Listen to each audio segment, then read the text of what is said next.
Hello, church family.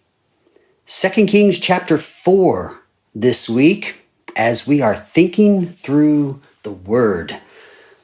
Let's look at a series of miracles in the ministry of Elisha. It's in the books of history, 1st and 2nd Samuel, 1st and 2nd Kings, 1st and 2nd Chronicles, and of course, interspersed throughout all of these books are all the prophets that we have there later, the major and minor prophets. And today we look at some of these miracles that occurred in the ministry of Elisha. I want to look at 5 of them and just point them out first, and then we'll come back and consider them. The first one is in verses 1 to 7, where we read of a widow, the wife of one of the sons of the prophets. And so being in that prophet kind of family of families, she probably knew Elisha. She tells him, her husband is dead, and there's this concern about being in debt. So it's a financial issue. They're trying to make the ends meet. All they have left in the house is a jar of oil. And so you may remember this story, but it's a good one. He tells them to go and borrow as many jars as they can, even emphasizes not too few. Then go into their house and begin to pour from the one jar of oil they have into all the other jars. And they do that. And finally, she gets to the end and says, "Bring me another vessel." And one of the sons says, "There is not another. We've used them all." And then the oil stopped, and she came and told the man of God what had happened. And he said, "Now you have what you need. Pay your debts and get on with life. God's provided." Great story. But then it goes right into another miracle.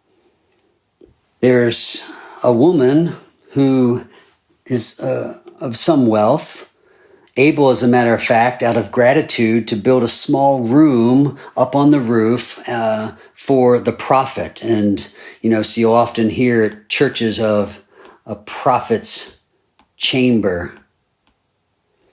Church might have a room somewhere where guests could stay or a visiting preacher could stay. And it comes from this text, the generosity of a wealthy woman. And as the story goes, Elisha wants to thank this woman and her husband for their generosity to him. And when asking his servant Gehazi what may be done, he reminds the prophet that they don't have a child. And so Elisha says to the woman, "About this time next year, you shall embrace a son." She staggers a bit. "No, don't say things like that if they're not true." Look at the next word. But in contrast to the concern about it not being true, it is. The woman conceived and bore a son, as Elisha had said to her. So the word of the prophet was true. The prophet is true.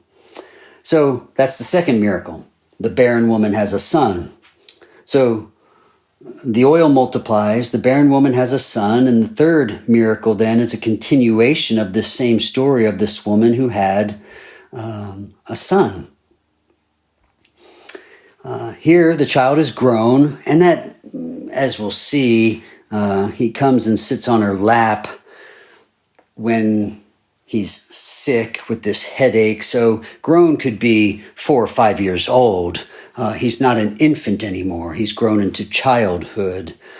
He's out with his father and has some head pain. He's taken back to his mother, and he sat on her lap, and he died. A tragic story, though not uncommon, especially in countries and in periods of humanity where there wasn't a lot of medicine and there wouldn't have been a great plan to diagnose things. Here's the story. The beloved only son of this couple that was given to them as a gift from the prophet and by God has died. Well, immediately she rushes off to find the man of God. And I've skipped some verses in between here. But when we get to verse 27, she finds the man of God, takes hold of his feet. She has this earnest plea to make. Gehazi tries to push her away, like, that's a little too much. And this answer is unique. The man of God said, leave her alone, for she is in bitter distress, and the Lord has hidden it from me and has not told me. You see, just because he was a prophet, the man of God, doesn't mean he is supernatural. No, his job was simply to speak the word of the Lord. And that word hasn't been told to him yet. Well, the woman reminds the prophet of her disbelief at even having a son, not wanting to miss out on such a joy, and here she is, and she's lost her son. Well, first, Elijah sends his servant back. Then Elisha himself finally gets there, and he stretches himself out upon the child. You may remember the story. And the child wakes up, sneezes 7 times, and opens his eyes. And they call the mother in, and he says, pick up your son. And notice the response. We're going to get to picked up her son and went out. But there's something first. She came and fell at his feet, bowing to the ground. There was a gratitude, a recognition that God, through his prophet, had done something. And then she did what we would expect her to do immediately, rush to her son. But she rushed to the man of God. She rushed to God and then celebrated the life of her son. The oil multiplies. Barren woman has a son. The dead son is raised. Now we come to yet another story. Here, Elisha's in Gilgal. There's a famine in the land, and a group of the prophets are gathered together. And there's a large pot of stew being made for the prophets. One of them goes into the field to gather herbs, and not knowing what they were, put some of them into the pot of stew. Everybody begins eating. So while they are eating, it's a bad time to notice a problem with the food.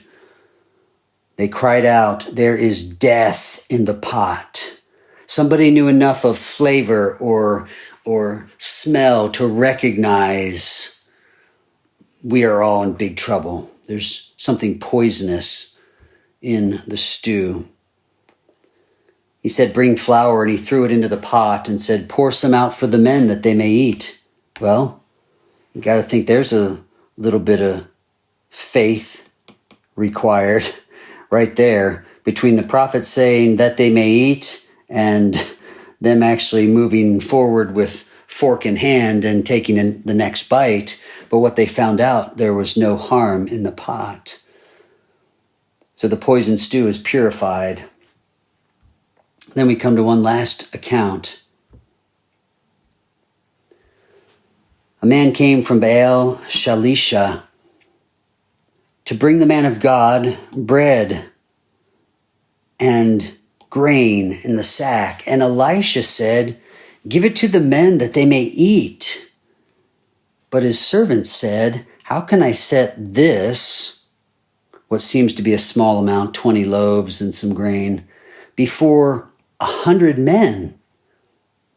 Sounds like the New Testament story of Jesus feeding the multitude, and when they first bring the loaves and fish, I think it's Philip, maybe Andrew, one of them says, but what is this compared to so many?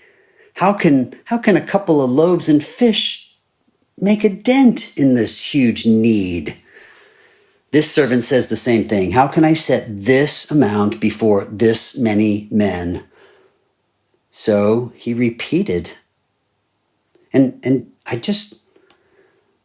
had to stop there too for a minute, and just be reminded of how many times God has had to repeat something to me.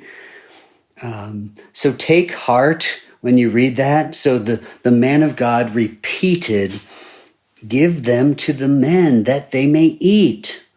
For thus says the Lord, they shall eat and have some left." Oh, that too sounds familiar.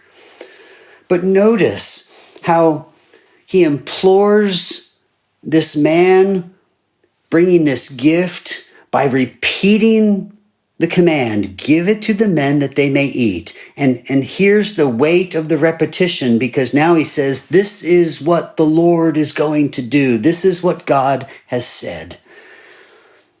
And so give thanks for God's mercy in repeating to us his words so that we will know the blessed life, the bounty of his provision. So he set it before them, and they ate and had some left according to the word of the Lord, just as we expected. 5 great stories, miracles in the ministry of Elisha. But I just want you to think for just a couple of minutes here as we wrap up about the point of miracles. What is the point of miracles? Let me give you 3 thoughts here to think of, and of course we won't exhaust it. Number 1, miracles point us to God's providence. To God's providence.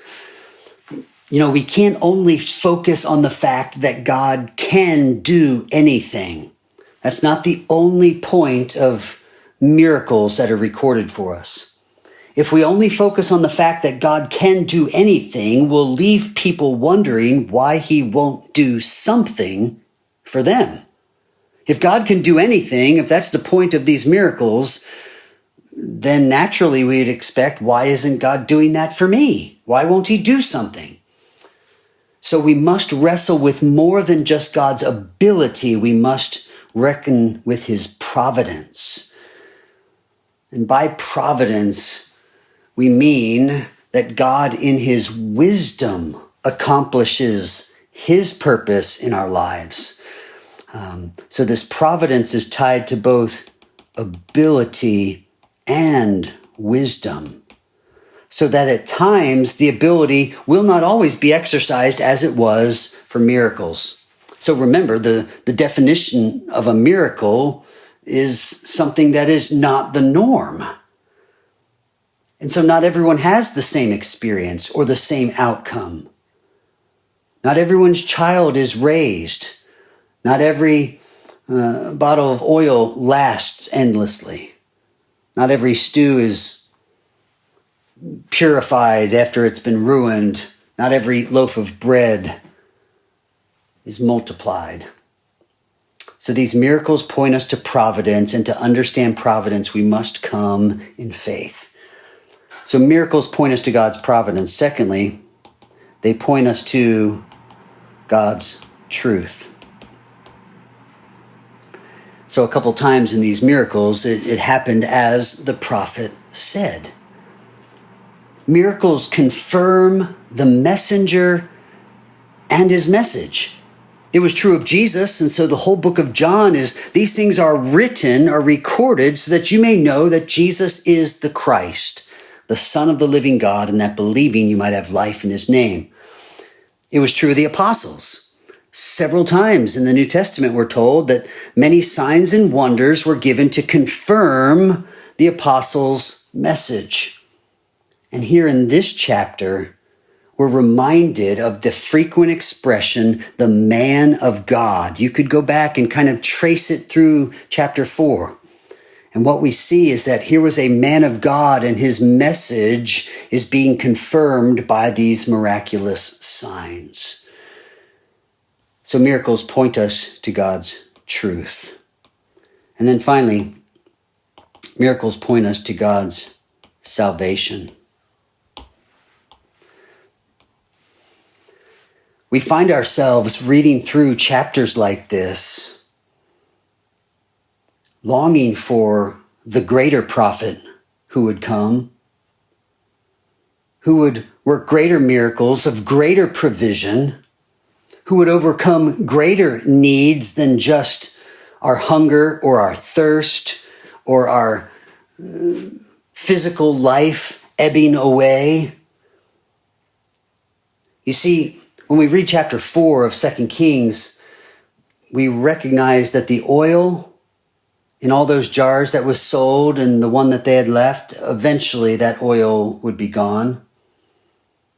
We realize when we read this chapter that not every barren woman would have a son, and that not every son that died would be brought to life again. Poison is still a threat, and not every loaf or dollar in our homes multiplies to always provide exactly what we need. So the point of the miracle isn't just, wow, look what God did there. It's to remind us that God can and would ultimately remedy our greatest need, which was created in Genesis 3 by sin, and he would restore us to himself. God is powerful enough to save sinners, and he is willing to save sinners. So by salvation through Jesus Christ, we will have all that we ever need. So these stories end well, and there's that great feeling of satisfaction and deliverance and rescue and provision, but all of that is fulfilled in Jesus Christ as God's greatest gift to us, so that in him, ours are the riches in glory. So be encouraged as you read 2 Kings 4, that this God of miracles is accomplishing his purpose in your life today, even through daily budgets, food on the table, sickness, deep desire such as barrenness, and even deep sorrow in situations of death. God is accomplishing his purpose in your life today.